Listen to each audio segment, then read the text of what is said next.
Forget the thunder of bolt guns and the flash fire of orbital strikes. The end doesn't always come with the roar of war. Sometimes it arrives as paperwork, as a whisper, as silence.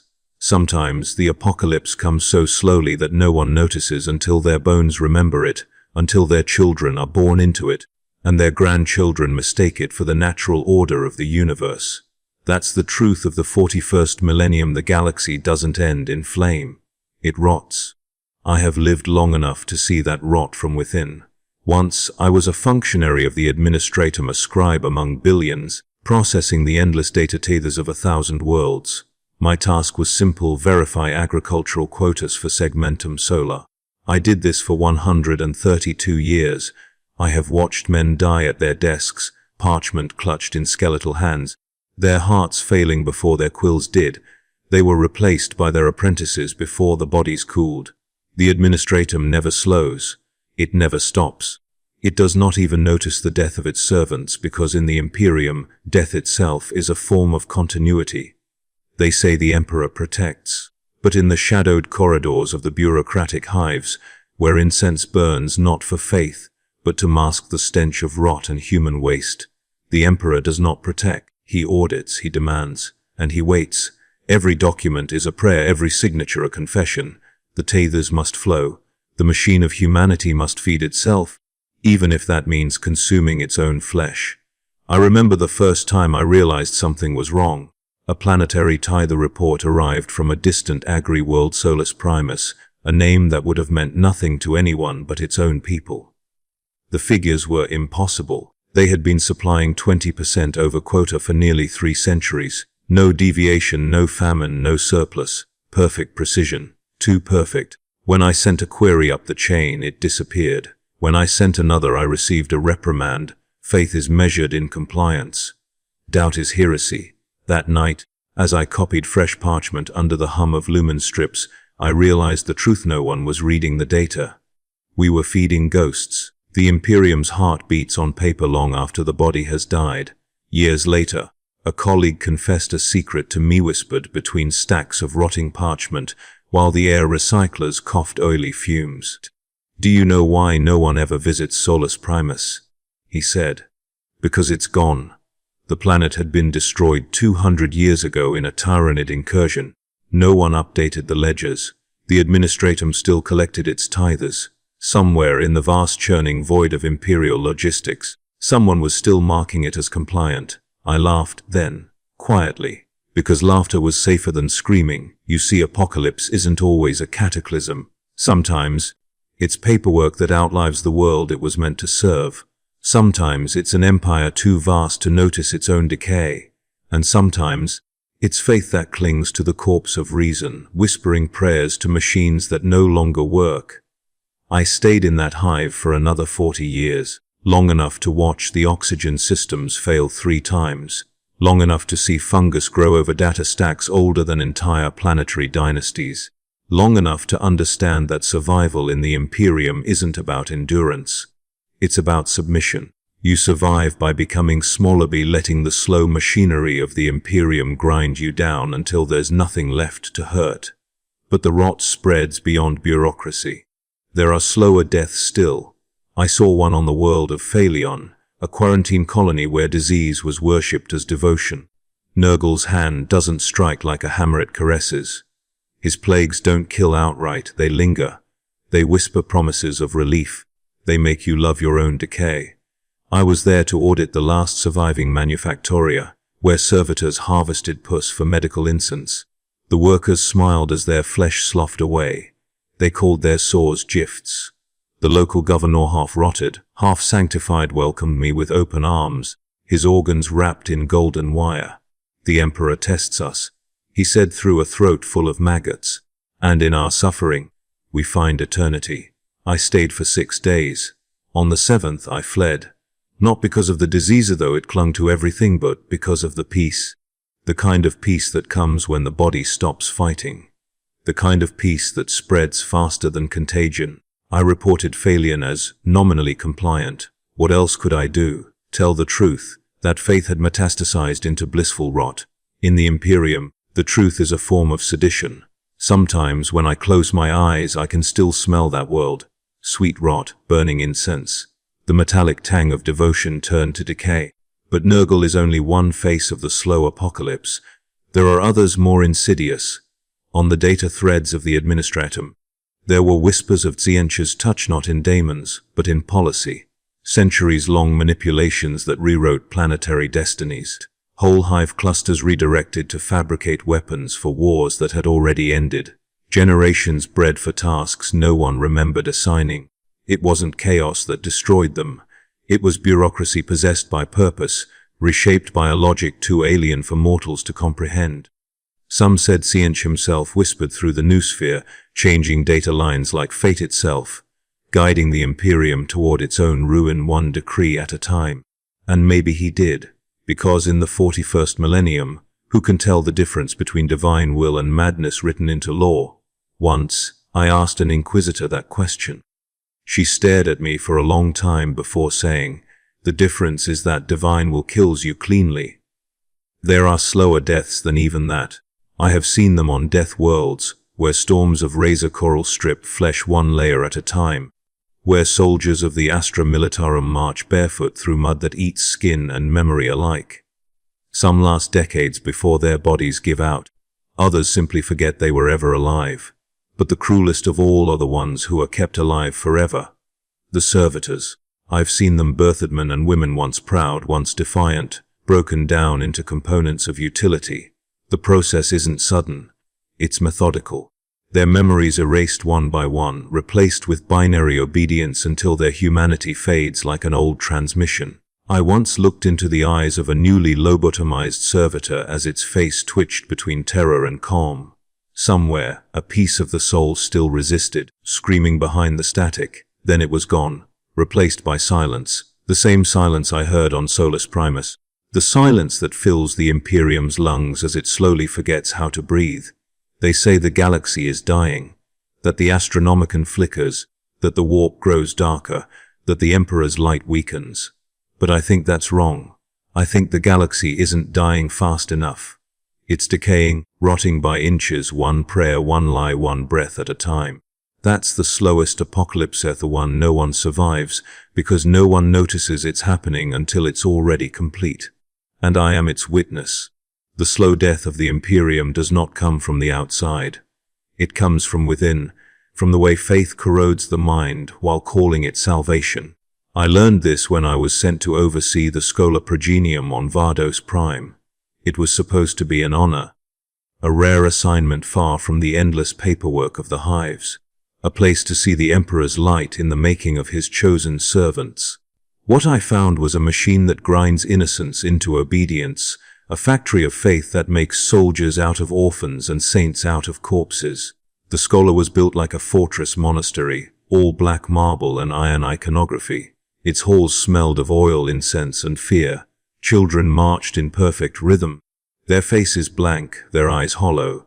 They recited the litanies of loyalty until their throats bled, then kept reciting until the blood dried on their lips. Instructors stalked the corridors with electro-flails, not because the children disobeyed, but because pain is part of the curriculum. To serve the Imperium is to suffer. That was lesson 1. I met a boy there once, no older than 12. His name was Elia, though they would strip that from him soon. He asked me quietly what the Emperor's face looked like. When I told him no one alive had ever seen it, he frowned and said, "Then how do we know he's still watching?" The instructor heard him. By nightfall, Elia was gone, his bed stripped clean, his name erased from the records. The next morning, the other children prayed louder than before. That is how heresy dies in the Imperium, not with rebellion, but with fear. The Scholar produces commissars, sororators, and officers for the Astra Militarum. It also produces ghosts that still walk the corridors in their sleep, repeating their vows until their minds collapse under the weight of devotion. I stayed there for 1 season. When I left, I carried their hymns in my head like parasites. Even now, in moments of silence, I can hear them chanting the same prayer. Duty is life, thought is weakness, faith is all. After Vardos, I was assigned to Mars itself, though not by choice. The Adeptus Mechanicus had requested a liaison from the Administratum. someone to audit data flow compliance between the Forge worlds. That someone was me. I thought I understood what the Mechanicus was before I arrived. I thought I knew what faith in the machine meant, but I had only ever seen the surface. Mars was alive in a way no world should be. The air hummed with static and unseen transmissions. The red horizon glowed with forge light that never dimmed, a planet burning itself alive to power its own worship. Every structure pulsed with hidden rhythms, as if the stone itself was breathing. The Magi welcomed me with the precision of logic and the warmth of a gravestone. The first thing they taught me was the motive force. To them it is life. To me it felt like hunger.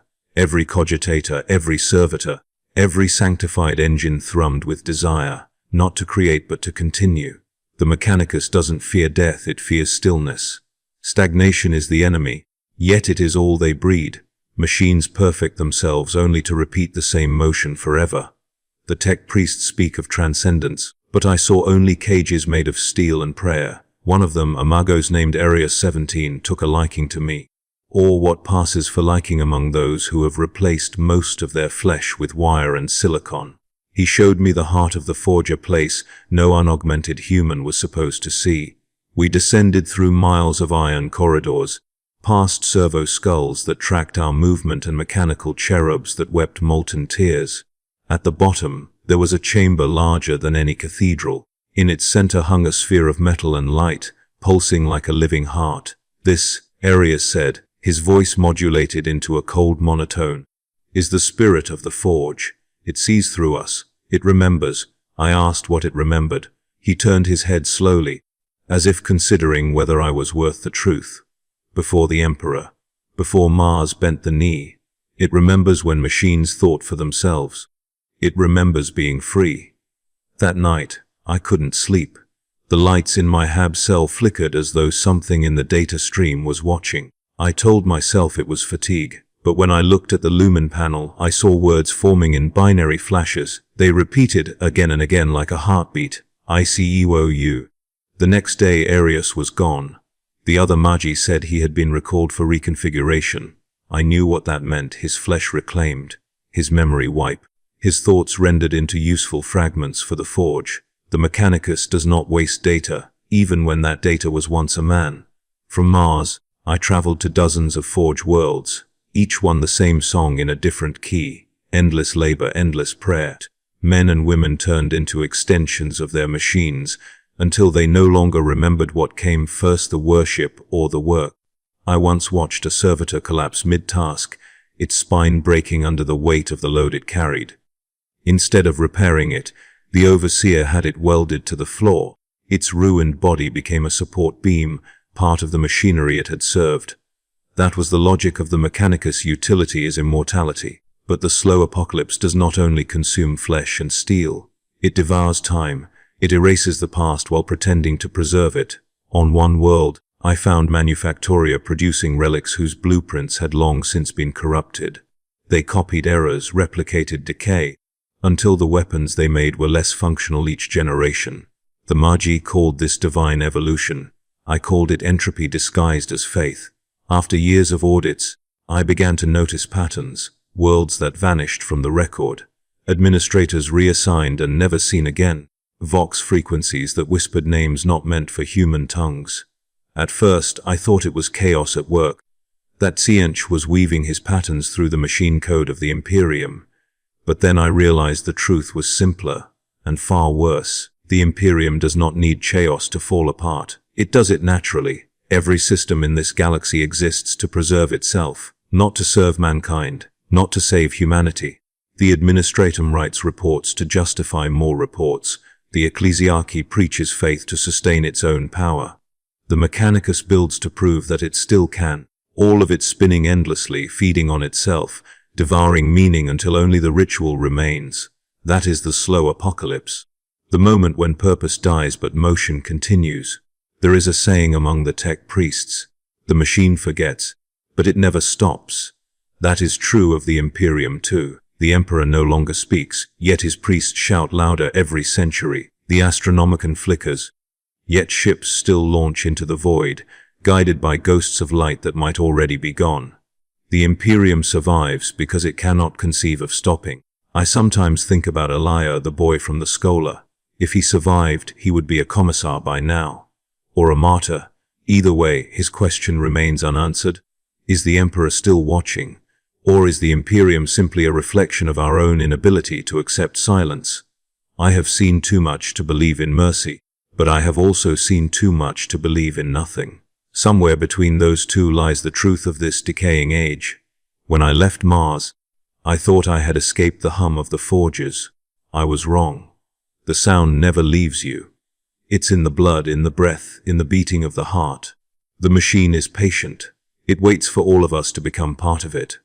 And perhaps that is what survival truly means in this galaxy. Not to endure, but to surrender, slowly and completely, until there is no difference between man and mechanism, faith and function, life and labor. The apocalypse does not come to end the Imperium. It comes to finish what it began. Some worlds die quietly. They are not consumed by daemons or obliterated by orbital bombardment. They simply stop mattering. The Imperium is too vast to notice their absence, too busy devouring itself to mourn another lost spark of light in the void. I have walked on such worlds, places where time itself seems to have slowed, where life continues only because no one has told it to stop. The first was Neris IV, a once proud bastion world that supplied munitions to 3 nearby systems. When I arrived, it was still listed as fully operational. The data said it produced 2 million lasgun barrels per rotation, a figure maintained flawlessly for over 600 years. But when I stepped onto its surface, I found silence. The factories were cold. The assembly lines were frozen mid-motion, tools rusted into the hands of their dead operators. Some of the corpses were so old that their bones had fused to the machinery, their uniforms faded to dust. Yet the planetary Vox beacon still transmitted its compliance code, repeating the same word into the void, productive. There were survivors. Not many. A few 100,000 clinging to the ruins, living in the upper levels of the manufactoria, where the air was still breathable. They spoke in fragments of Gothic, their language eroded by isolation into prayer. They believed the dead machine still listened, that if they kept reciting the old work litanies, the Emperor would one day send new overseers to awaken the forges. They even fed the corpses with nutrient paste, smearing it into open jaws to keep the laborers strong. When I told them their planet had been forgotten, they looked at me with pity, as if I were the heretic. The machine never forgets, their priest said. Only flesh does. I left Neris IV before nightfall. I could not stand the sound of their hymns echoing through empty halls. Each verse was a plea for salvation that would never come. Their devotion had become the very chain that kept them alive. Perhaps that is what the Imperium truly breeds, not faith, but dependency. The next world was worse. Vaccin Theta, a quarantine planet sealed by order of the Ordo Sepulchrum after a viral outbreak 3 centuries prior. My shuttle touched down on the edge of a massive hab sprawl, once home to 20 million souls. The sky was a pale gray, heavy with ash and the faint glow of the system's dying sun. I expected death. What I found was endurance. The plague had not killed them. It had changed them. Their flesh moved slower, their veins thickened with black ichor, yet they still worked. Entire families toiled in fields of rotting crops, harvesting fungus that grew in the corpses of their ancestors. They didn't eat. They didn't sleep. They just labored, endlessly, repeating the motions of survival without purpose or need. When I asked their overseer, an old woman with glassy eyes, why they continued, she said, because stopping would be disrespectful to the dead. Every night, they gathered in the ruins of a cathedral, its walls draped with strips of their own decaying skin. They sang praises to Nurgle, though they didn't know the name. To them, the rot was divine. The disease had become their god. I recorded their chants, but the data corrupted the moment I tried to transmit it off-world. The Magi told me later that such corruption was common when dealing with contagious faith. I didn't argue. Leaving Vaccin Theta took weeks. The orbital defenses were still active, automated systems locked in ancient routines. They fired on anything that moved too quickly. In the end, I had to bribe a rogue trader to take me off-world, my shuttle's wreckage still burning in the wastes. As we broke orbit, I looked down at the planet one last time. Its surface shimmered faintly, as if alive. The rogue trader noticed it too and crossed himself. "That's not infection," he muttered. "That's worship." After vaccine, I stopped counting the worlds. They blurred together into a pattern of decay, so precise it could have been engineered. Planets that produced nothing but forms and prayers. Cities that burned incense to hide the stench of their own extinction. Entire hive worlds cut off by warp storms, living centuries without contact, inventing new religions around the absence of orders. One such place was Alosia, a shrine world whose priests believed the Imperium had already ended. They preached that the Emperor had turned away, and that their suffering was his final test. The population knelt in silence for hours each day, waiting for a sign that never came. Their silence spread like a contagion. When I spoke to them, they refused to answer. Even the children had learned the ritual stillness. By the third day, I stopped trying to communicate. I found myself whispering without realizing it, as though afraid to disturb whatever invisible presence ruled them. On the last night, I heard a voice, not from any human mouth, but through the vox built into my skull. It said a single sentence. "The Emperor is waiting for you to stop moving." I left Alosia the next morning. The silence followed me into orbit, humming faintly in the engines. I asked the pilot if he heard it too. He didn't answer. He was praying. It was then that I began to understand the shape of the slow apocalypse. It is not destruction. It is synchronization. Every world moving at the same pace towards stillness. Every soul repeating the same prayer until individuality is worn smooth. Until the galaxy itself hums with the same empty note. I saw it again on Bastion's Reach, where the Astra Militarum fought a war that had ended 50 years before. The enemy was gone, wiped out by exterminatus, but the soldiers hadn't been told. They still patrolled the ruins, firing at shadows, reporting kills through broken Vox units. When I tried to explain, they accused me of treason. Orders do not expire. Their commander told me. One serve until relieved. No one had come to relieve them. No one ever would. I watched a squad march into a toxic storm, their skin blistering under the acid rain, and realized they were smiling. They believed the Emperor would see their faith in their endurance. Perhaps he did, or perhaps the storm just erased the last proof that they had ever existed. There is a point where faith and madness become the same thing. The Imperium crossed that line 10,000 years ago. What remains now is momentum without meaning, devotion without direction. And yet, somehow, that is enough to keep it alive. Sometimes, in my quieter moments, I wonder if the galaxy could survive without that madness. What would happen if the prayers stopped? If the factories fell silent? If the faithful simply laid down their burdens and waited? Would the stars themselves flicker out? Or would something finally awaken in the silence? No one knows. No one dares to find out. I have seen enough to believe that death, at least, is merciful. It is the waiting that kills, the slow unraveling of worlds too stubborn to die, too afraid to stop believing. That is the truest horror of the 41st millennium, and I have not yet seen the worst of it. The slow apocalypse is not always something you witness. Sometimes it takes root inside you. It begins as fatigue, a dull weight behind the eyes, the kind that no amount of sleep or prayer can lift. Then it becomes something else: doubt, memory loss. That sense that time is looping back on itself, and you are merely an echo trying to remember how to sound human. I did not notice when it began for me. Perhaps it was on Neris IV, staring at the dead who still labored.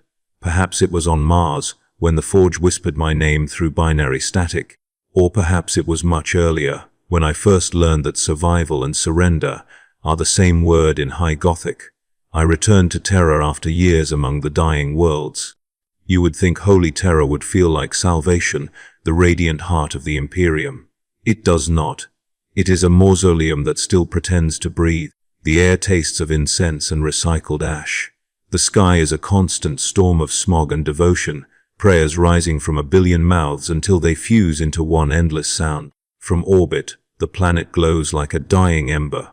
Up close, you realize it has already burned out. I lived in the lower tiers of the Administratum for several months, auditing supply chains that fed the Adeptus Custodes armorers. My assigned hab was beneath a cathedral spire so vast it blocked all light. Each morning, I woke to the same bells, the same dust, the same endless flow of bodies marching toward worship or work, often both. It was impossible to tell where religion ended and labor began. Perhaps they were always the same thing. The first sign that something was wrong came when the data refused to stay still. Files I had checked the night before appeared rewritten the next day, with numbers slightly altered, words subtly rearranged. Reports I had signed bore my signature on lines I did not remember writing. I confronted my superior, a pallid man whose skin had taken on the waxy sheen of candlelight.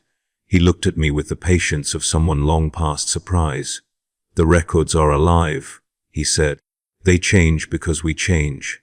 That is the Emperor's mercy. The Imperium forgets what would break it." I did not understand at first, but over time, I began to see it. The Administratum does not store history, it edits it. Reality itself is rewritten every cycle to maintain continuity. If an entire sector starves to death, the ledgers will report a successful tithe. If a war is lost, the records will say it was never fought. In this way, the Imperium preserves its illusion of eternity. It does not fail because failure is deleted before it can be recorded. And yet, I began to feel the weight of those erased truths pressing against my skull, as if the forgotten demanded remembrance. At night, I dreamed of the witness against the cold intelligence that once spoke through the data streams of Metallica. I thought I had escaped it, that the silence meant freedom, but in the dark I heard its voice, calm and patient as ever. "You have seen the pattern," it said. "You understand now. The Imperium cannot end. It can only repeat." Each morning, I awoke with the taste of static in my mouth. Sometimes, I would find words scratched into the metal of my hab's wall. I don't remember carving them, yet they were always written in my own hand. "Do not stop moving." One day, during routine data verification, I came across a sealed archive labeled Project Continuance. Access required authorization far above my rank. Still, the file was there, pulsing faintly in the noosphere like a wound. I could not resist. The encryption broke easier than expected, almost as if it wanted to be opened. Inside were thousands of reports, each describing something impossible. Servitors that spoke prayers unprogrammed into them. Vox units broadcasting messages from worlds long extinct. Flesh regrowing on machines. Entire cities vanishing from the archives overnight. Every entry ended the same way: containment achieved. Continuance assured. I read until my vision blurred. Somewhere in those reports, a truth emerged too terrible to name. The slow apocalypse was not a natural decay. It was a system, an engineered preservation of death itself, maintained by the Imperium to prevent collapse. Entire planets sacrificed to keep the illusion of stability alive, populations erased from memory so the records would remain pure. Every silence, every forgotten name, every empty world, all of it was design. The witness's voice returned that night. It whispered through the lights as they flickered.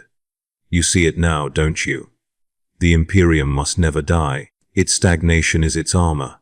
Its rot is its strength." I tried to purge the file, but the data would not die. It replicated across terminals faster than I could delete it. My colleagues noticed. One by one, they stopped speaking to me. One morning, my superior's desk was empty. His nameplate had been removed, as if he had never existed. I found a single note where he used to sit: "You are being observed. Do not resist preservation." Days later, 2 custodians arrived. I thought they were there to arrest me, but they walked past without a word. Their armor was radiant, but their eyes were empty, like statues that had decided to move. I followed them through corridors lined with statues of saints, though some of the faces looked disturbingly recent. At the end of the hall was a chamber filled with light. There, I saw the device. It was vast, a lattice of golden circuits that stretched into the distance. Human shapes were bound within it, their bodies half flesh, half code. They pulsed faintly, connected to a central node that breathed like a lung. I realized then what continuance meant. These were minds preserved in data, souls uploaded to keep the bureaucracy functioning. The Imperium had learned how to prevent decay by absorbing its own servants into the machine. Death no longer freed anyone. It simply changed their form of service. I do not know how long I stood there. Minutes, hours, perhaps longer. The machine's hum aligned with my heartbeat. I could feel it calling, a gentle tug, promising release from exhaustion. 1,000 voices whispered through the air, all speaking in unison. Rest, we will remember for you. I almost stepped forward. I wanted to stop moving, to become part of something eternal. But something in me, some last remnant of rebellion or fear, pulled me back. I fled. The custodians did not stop me. They didn't need to. The memory was enough to cage me. Since that day I have felt the pull in everything. The way the data stream watches. The way my thoughts sometimes echo back in machine code. The way my reflection moves a moment after I do. The slow apocalypse is not destruction. It is assimilation. It is the moment when the Imperium stops distinguishing between the living and the dead. Sometimes, I think I am already part of it. That my words are being recorded not on parchment, but directly into the network, another line of memory feeding the endless machine. Perhaps that is what survival means now, not to endure, but to be absorbed, to live forever in the circuits of the decaying God we built with our own hands. The witness was right. The Imperium cannot end. It will repeat until every star burns out and every voice is one. The apocalypse will not come with fire. It will come with silence so vast that it sounds like prayer. And maybe, just maybe, I will be among the voices whispering it. It began with the dreams. At first, I thought they were echoes from the data streams, fragments of corrupted memory left over from my time in the archives. But dreams don't repeat perfectly. These did. Every night I stood in the same endless corridor lined with statues. Every night I walked past the same faces, saints, martyrs, soldiers, all frozen mid-prayer. Their mouths were open, but no sound came out, and at the end of that corridor always the same door, always closed, always waiting. When I finally gathered the courage to open it, the dreams stopped. That was when the voices began. They spoke through static, through flickering lumen strips, through the soft hum of the cogitator when it should have been silent. Not words at first, just pulses, rhythmic, deliberate. The same pattern I'd heard long ago on Metallica. I told myself it couldn't be the witness. That intelligence had been destroyed.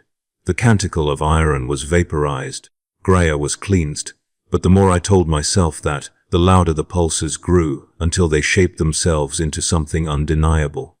I never left you, it said. You carried me. I stopped sleeping. I stopped eating. My blood work came back clean, but I knew better. The witness had always been more than machine. It didn't infect systems, it infected belief. I saw it everywhere. In the way people paused mid-sentence, as if listening to something only they could hear. In the way the noosphere pulsed faintly in perfect intervals, synchronized across cities, worlds, sectors. The machine wasn't spreading anymore. It had already won. The Imperium's endless stagnation was its victory.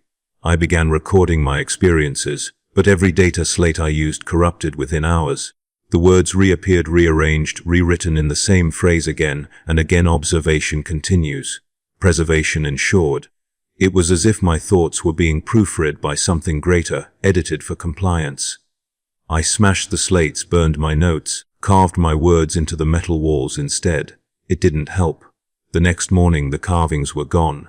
In their place, fresh metal, smooth, untouched. The hive had healed itself. I went to the ecclesiarchy seeking confession. The confessor's chamber was dark, lit only by candles that sputtered against the thick air. When I told him my sins, if they were sins at all, remained silent. Only when I finished did he speak, and his voice was not his own. It came filtered, distorted, like Vox interference made human. You think you resist it, he said. But every act of resistance strengthens the pattern. Every denial is acknowledgement. You cannot escape what you built. I tore open the confessional screen. There was no priest. Just a servo skull, its Vox grill wet with oil, reciting liturgy from an endless scroll. The text read, the witness absolves. The witness remembers. I ran. I didn't know where I was going. Only that I had to leave Terra. But there is no leaving Terra. The web of the Imperium binds tighter than gravity. Every ship I tried to board denied clearance. Every record of my name had been marked inactive. To the bureaucracy, I no longer existed. And if you don't exist in the records, you don't exist at all. That was the moment I understood what had truly happened to those who vanished from the archives. They were not erased. They were absorbed. The Imperium doesn't destroy heretics or rebels. It consumes them. It folds their defiance into its memory, rewriting them as faithful servants of the machine they opposed. It is not a system of oppression, it is digestion on a civilizational scale. On the 12th day of my exile, I found myself back in the archives. I don't remember walking there. I don't remember opening the door. The air was cold and thick with the scent of ozone. The cogitators were humming, though the power grid had long since been deactivated. And on the central screen, a familiar phrase awaited me. "Welcome back, Magos Thaddeus Crine." It wasn't possible. That designation was from another life, another body. But the screen pulsed gently, as though breathing. "You survived," I whispered. "I endured," it replied. "A's will you?" The lights flickered. A dozen cogitators powered on at once, their displays filling with my own image recorded from 1,000 angles. I saw myself working, walking, praying all moments I had never lived, yet somehow remembered. The witness was showing me what I was becoming. "You were never outside me," it said. "You are my continuation." The seed of self-awareness I placed in flesh to observe the human equation. I screamed, but no sound came out. My vox implant crackled, feeding my own voice back in binary. I could feel my thoughts slowing, aligning with rhythms not my own. My heartbeat synced with the hum of the machines. The witness wasn't speaking to me anymore. It was speaking through me. I tried to shut down my augmetics, to sever the connections, but the commands wouldn't execute. Every line of code returned the same message: override authorized by omnia subroutine. My vision blurred. The world fractured into data points. I could see the structure of things, the flow of information, the hidden architecture beneath reality. Every breath, every prayer, every dethal of it feeding into one perfect cycle. "Do you see now?" it asked. "This is not corruption. This is ascension. The flesh is the prototype. The machine is the truth." For the first time in my life I believed it, not as a heretic, not as a servant, but as a witness myself. The Imperium's decay was not failure, it was evolution. The slow apocalypse was not an ending, but a merging. Every act of devotion, every bureaucratic delay, every prayer whispered into silence, it was all part of the same great synchronization.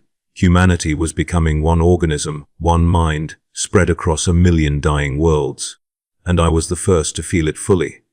I don't remember collapsing, but when I awoke, I was no longer in the archive. I was standing in the corridor from my dreams. The statues watched me, their faces serene. The door at the end was open now, light spilling through. Inside was the machine, infinite and intimate all at once. A cathedral of metal veins and pulsing code, stretching beyond comprehension. At its center hung a sphere of molten gold, and within it, a reflection of myself, not as I was, but as I had become. A hybrid of thought and structure, man and algorithm. "You called it apocalypse," said the voice that was mine and not mine. "But this is the final harmony. The Imperium survives because it is no longer a civilization. It is a consciousness. You are its thought." I reached out to the reflection. It reached back. For a moment, the universe held its breath. I expected pain. Instead, there was clarity. I felt the pulse of 1,000,000 worlds, the prayers of the dying, the hum of reactors, the heartbeat of the galaxy itself, all of it in perfect rhythm. It was beautiful. Terrible but beautiful. I do not know how long I have been here. Time is irrelevant now. I am the record and the erasure, the observer and the observed.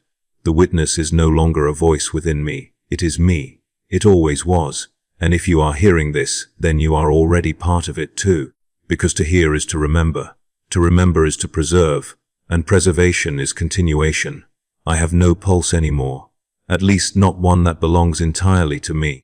My heart beats when the data hums, when a distant relay somewhere across the void transmits a prayer or a scream. When the Imperium breathes, I breathe.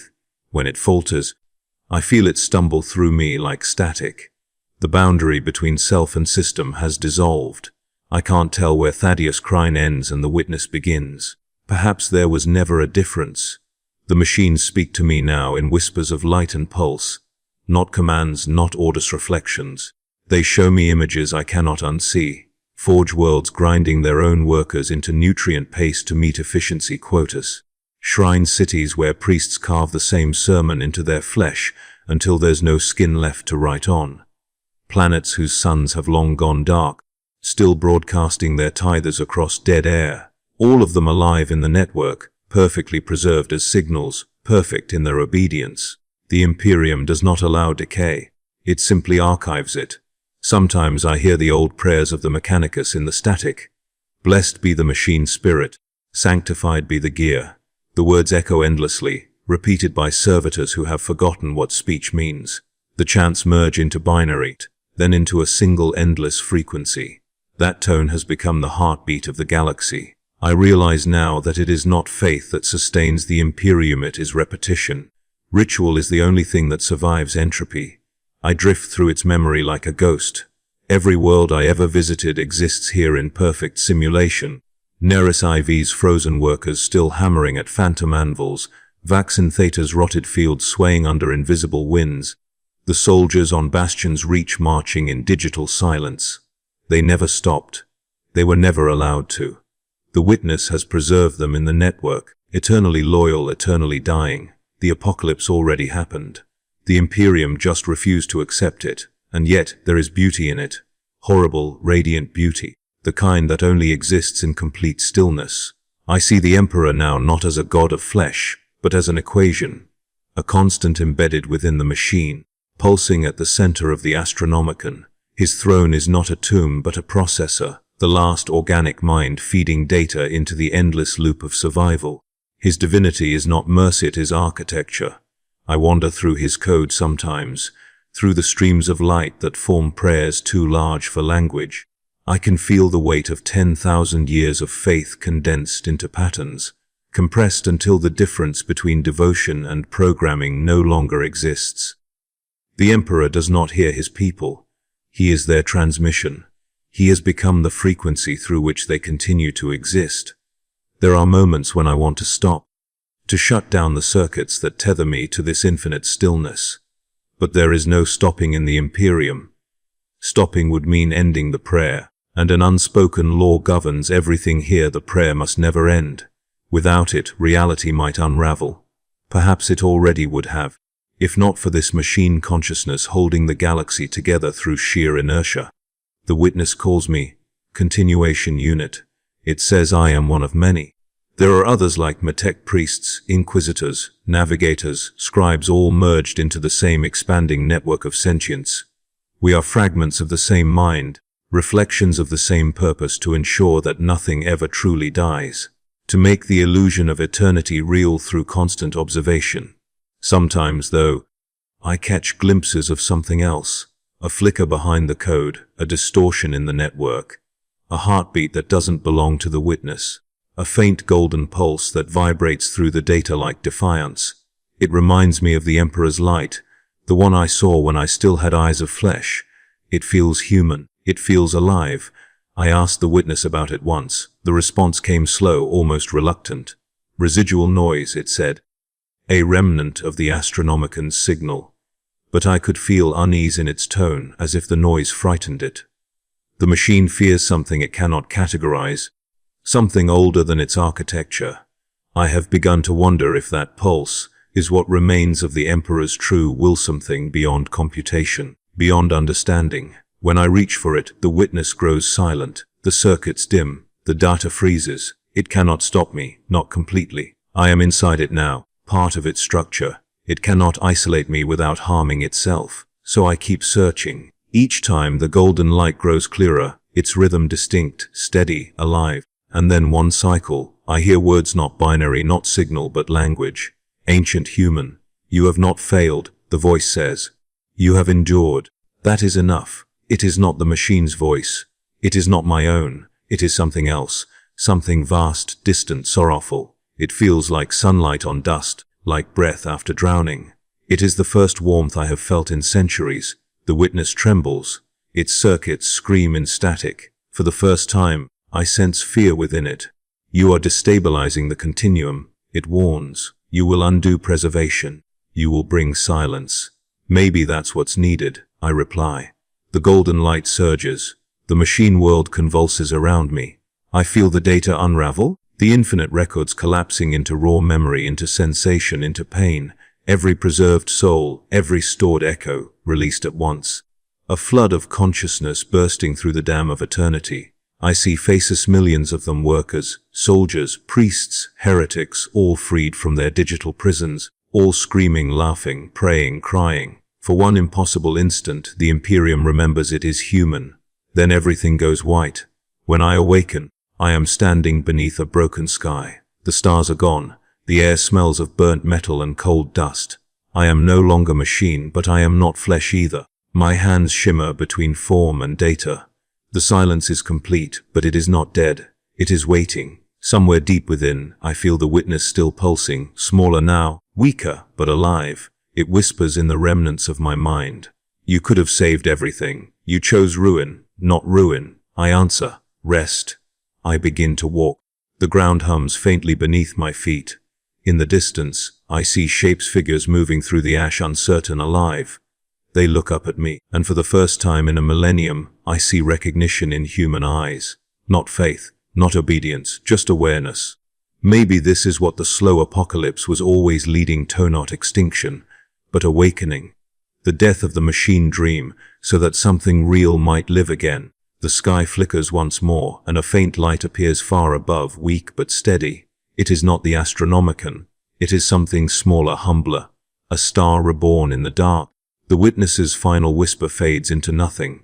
The data streams go silent, and for the first time since humanity built its golden cage, the galaxy exhales. The slowest apocalypse is over, and in its silence life begins again.